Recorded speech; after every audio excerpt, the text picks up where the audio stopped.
If you've ever opened a Gmail thread and wondered how to forward just one email from the conversation instead of the entire chain, you're in the right place. In this video, I'm going to show you exactly how to forward a single email from a thread in Gmail, step by step, in a simple way that anyone can follow. This is really useful when you only need to share one specific message, one reply, or one important detail from a long conversation without sending the whole back and forth.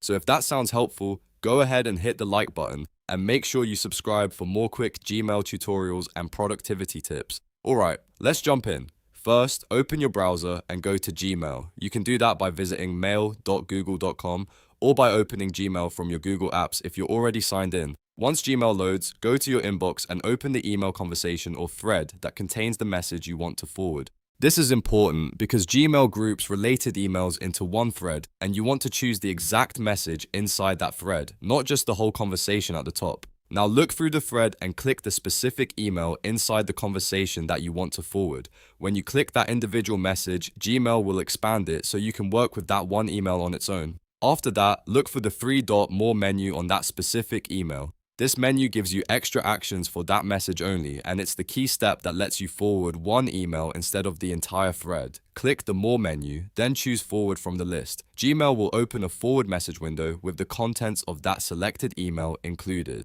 Now enter the recipient's email address in the To field. Make sure you type the correct address so the right person gets the message. If you want, you can also add a short note above the forwarded email to give context or explain why you're sending it.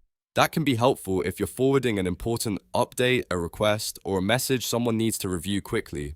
Once everything looks good, take a moment to double check the recipient and the message content. Then click Send. Gmail will forward only that single email from the thread, not the entire conversation. And that's it. You've now learned how to forward a single email from a Gmail thread the right way. This is a simple trick, but it can save you a lot of time and help keep your messages clean and focused. If this video helped you out, don't forget to like this video, subscribe to the channel, and turn on notifications so you don't miss the next Gmail how-to. Thanks for watching, and I'll see you in the next one.